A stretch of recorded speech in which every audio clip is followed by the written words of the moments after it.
Let me tell y'all something today. Your stomach is not a trash can. But some of y'all treating it like one, and you know I'm telling the truth. See, we all got habits. We eat when we're bored. We eat when we're sad. We eat when somebody brings donuts to work even though we said we were eating clean. And then what do? We dump everything in there like it's some kind of garbage disposal. But listen, your body ain't built for leftovers from a bad day. Your stomach is the engine of your life. The fuel you put in determines how far you go. You put in junk, you get junk results. You put in purpose, you get power. I used to think food was just something to fill me up. But life taught me something. The things you consume don't just go in your stomach. They affect your energy, your confidence, your mind, your future. So stop throwing trash into a place designed for your greatness. Feed yourself things that lift you up, not weigh you down. Food is not a solution for stress, sadness, boredom, or frustration. It's fuel for your journey. Respect yourself, respect your body, respect the life you're trying to build. Because remember, you can't run a high performance life on low quality choices. Your stomach isn't a trash can. It's the starting point of your strength. Your stomach is not a trash can. And the day you start treating it like the valuable piece of machinery it is, your whole life will shift. Most folks don't realize that what they put inside their body is shaping how they think, how they move, how they react, and how they show up in the world. See, we like to believe food is just something we shovel in whenever life gets hard, or whenever life gets boring, or whenever somebody brings something fried, baked, glazed, or chocolate covered into the room. But let me tell you something, that pattern right there is messing with your greatness. You wouldn't pour spoiled gasoline into a luxury car and expect it to run smooth. You wouldn't shove leftover scraps into a machine and expect it to perform at its highest level. But every day, people take the garbage of their stress, their frustration, their laziness, and their emotions, and they throw it into their stomach like it doesn't matter. You are not built to run on trash. You're built to run on fuel. And not just any fuel, fuel that supports your purpose, your clarity, and your strength. Your stomach is the engine room of your body. It's where your energy starts. It's where your momentum begins. If you keep feeding it junk, just because it's convenient or comforting in the moment, you're going to keep getting sluggish, tired, unfocused results. And then you'll start blaming everything else, your job, your schedule, your stress, your family, your luck, when really the problem started with what you decided to put in your body that morning, that afternoon, that night. Some of y'all treat eating like an emotional bandage. You're not hungry. You're stressed. You're not hungry. You're disappointed. You're not hungry. You're bored. And because you haven't learned to separate your feelings from your fueling, you trick yourself into believing that food can fix what discipline was meant to handle. But let me tell you right now, emotional eating doesn't solve emotional problems. It just buries them under another layer of regret. Your stomach deserves better. You deserve better. You were designed to live with energy, not exhaustion. With clarity, not confusion. With drive, not drag. And that starts with what you choose to consume. Every time you pick up something to eat, you're making a decision about your future. You're choosing either to support your goals or sabotage them. You're choosing either to build yourself up or weigh yourself down. You're choosing to treat your stomach like a fuel tank or like a trash can. When you respect the food you eat, you start respecting yourself on a deeper level. You walk different. You talk different. You think clearer. You show up stronger. That's because your body responds to the care you give it. It rewards you for making better choices. It gives you more energy, more motivation, more confidence. And the people around you start noticing. They start asking what changed. And the only thing you did was stop dumping trash in the place where your power begins. You cannot achieve a high quality life while you're making low quality choices. And the sooner you accept that, the sooner your whole life will start moving in a better direction. Too many people want the blessing without the discipline. They want the success without the sacrifice. They want the energy, the confidence, the progress, but they keep feeding themselves things physically, mentally, emotionally that drag their life backward instead of pushing it forward. Life does not work like that. You cannot keep choosing comfort and expect growth. You cannot keep choosing shortcuts and expect excellence. And you surely cannot keep throwing low quality food into your body and expect your mind to think high quality thoughts. Every choice you make is either a deposit or a withdrawal. When you eat something that doesn't support your health, that's a withdrawal. When you hit snooze instead of getting up and moving your body, that's a withdrawal. When you ignore what you know is good for you because you want the easy option, that's a withdrawal. And most people don't even realize they're running life on overdraft. They're walking around drained, exhausted, confused, overwhelmed, not because they're unlucky, but because their choices are quietly robbing them of the life they say they want. Let me tell you something from real experience. Discipline is not punishment. Discipline is a bridge. It takes you from where you are to where you want to be. And your body is part of that. You can't talk about wanting a better life while treating your health like an afterthought. You can't expect your mind to focus when your stomach is full of things that slow you down. You can't expect to wake up energized when the choices you made the night before were filled with sugar, grease, and regret. Life rewards the choices you make consistently, not the intentions you have occasionally. A lot of people lie to themselves and call it motivation. They say, I'll start Monday. I'll try again next week. I'll get serious when things slow down. But the truth is, this life is never going to slow down for you. You have to speed up your discipline. You have to decide that you're going to treat yourself like you matter. And that starts with what you put inside your body. Because your body is the foundation for your energy, and your energy is the foundation for your life. If the foundation is weak, everything you build on top of it is shaky. Upgrade your choices, and everything in your life begins to upgrade with them. Eat foods that give you fuel instead of foods that steal your power. Choose water when your old habits tell you to reach for the sugary stuff. Choose movement when your excuses tell you to sit down. Choose to listen to your goals instead of your cravings. When you make those small but powerful decisions, you teach yourself that you are someone who can be trusted with responsibility. You show yourself that you can take care of what you've been given. And don't think these things go unnoticed. Your mind notices. Your body notices. Your spirit notices. When you start choosing higher quality actions, you start living a higher quality life long before the results show up. You start feeling proud of yourself again. You start walking with a little more confidence. You start thinking clearer, speaking stronger, showing up better. Not because everything in your life changed, but because you changed the way you're choosing. Emotional eating is one of the biggest traps people fall into, and most don't even realize they're doing it. You think you're hungry, but really you're hurting.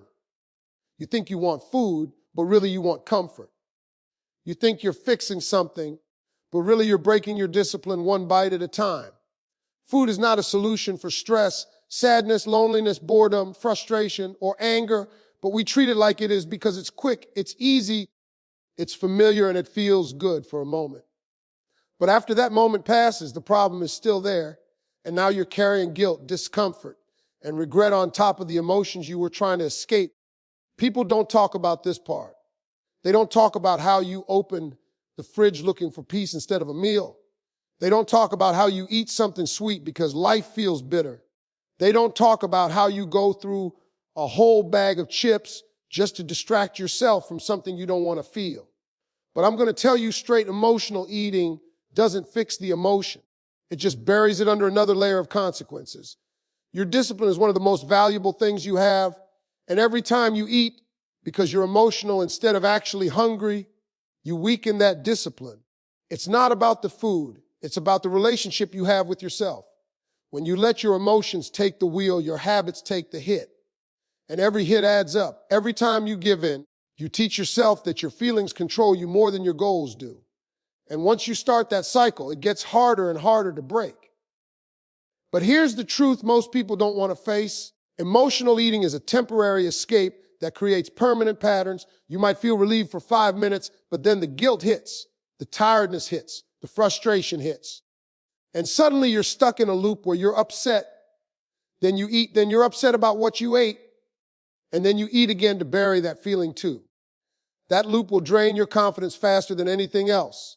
You have to start understanding what's really going on inside you. When you feel that urge to grab something you didn't plan to eat, stop and ask yourself, what am I actually feeling right now?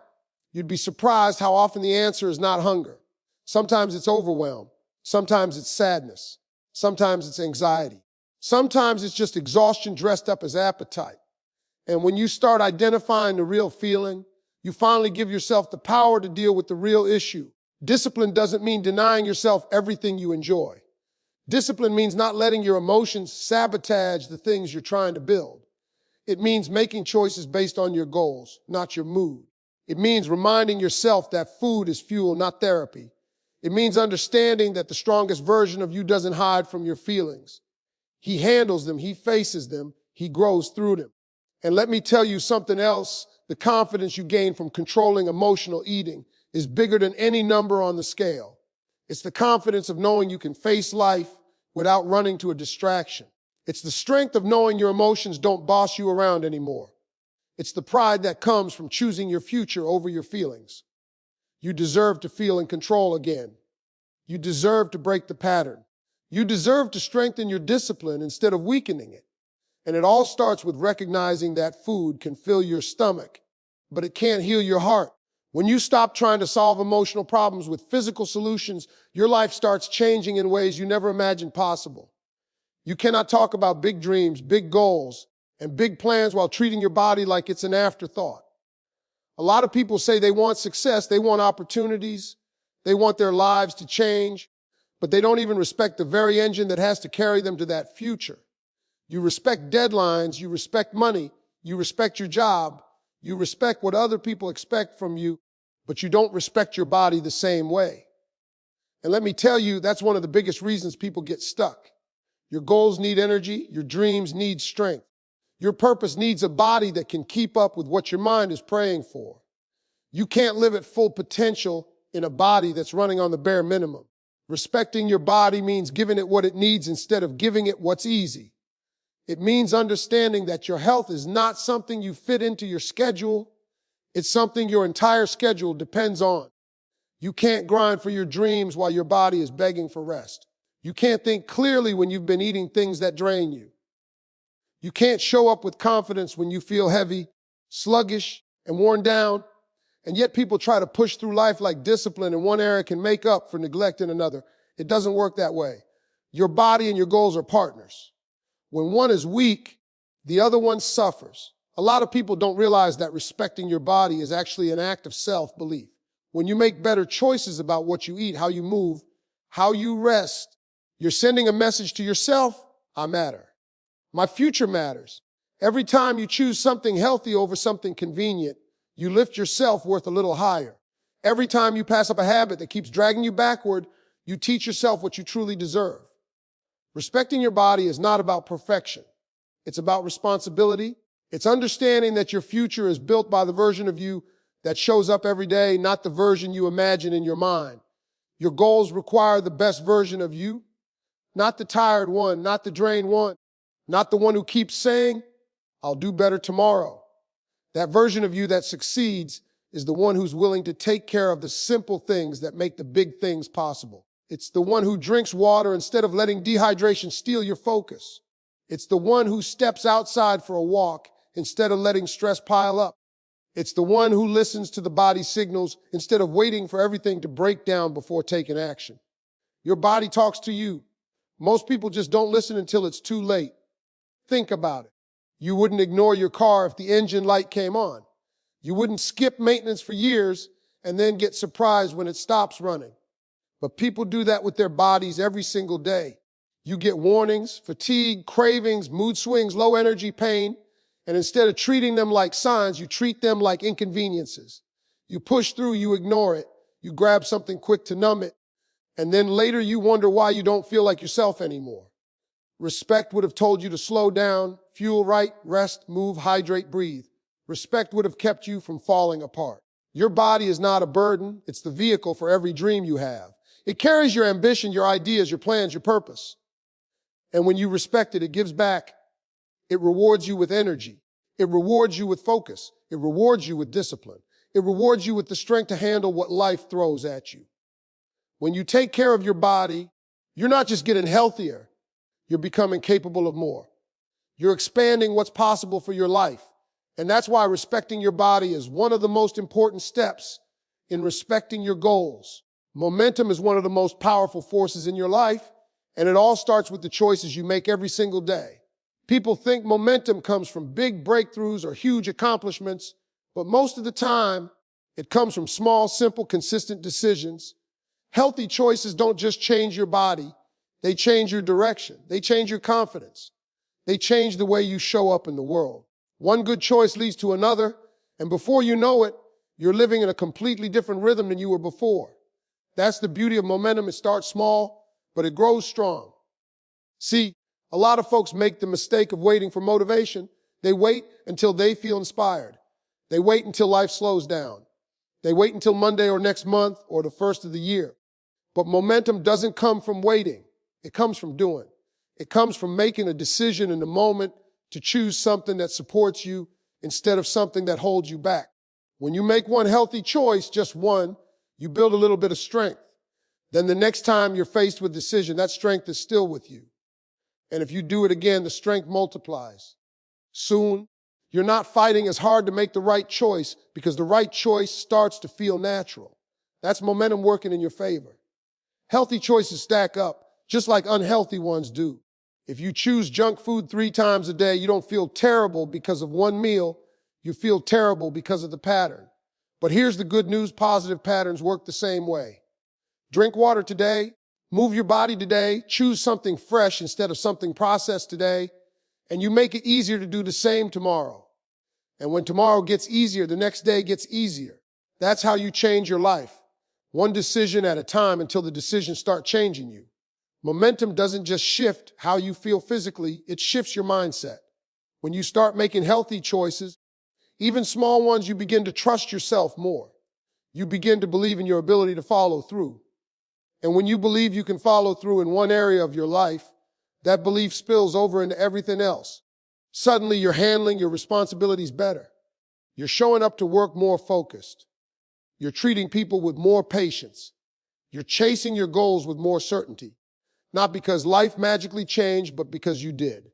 Healthy momentum turns you into a stronger, more disciplined version of yourself. And let me tell you something you might not realize. Momentum makes the hard days easier.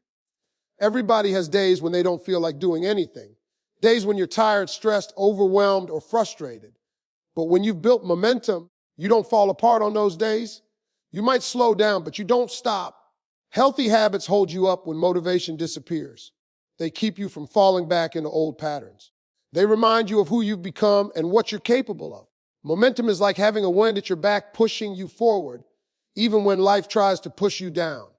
When you make healthy choices consistently, people will start to notice, not because you're bragging, not because you're showing off, but because momentum shows up in your energy.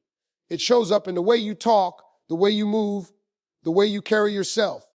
You hold your head higher, you smile more. You think clearer, you feel lighter. That's not an accident, that's momentum working through you. And once you feel that kind of momentum, you won't want to go back. You won't want to trade that feeling of progress for the temporary comfort of unhealthy habits. You'll want to keep going, keep growing, keep choosing the things that pull you closer to the life you want.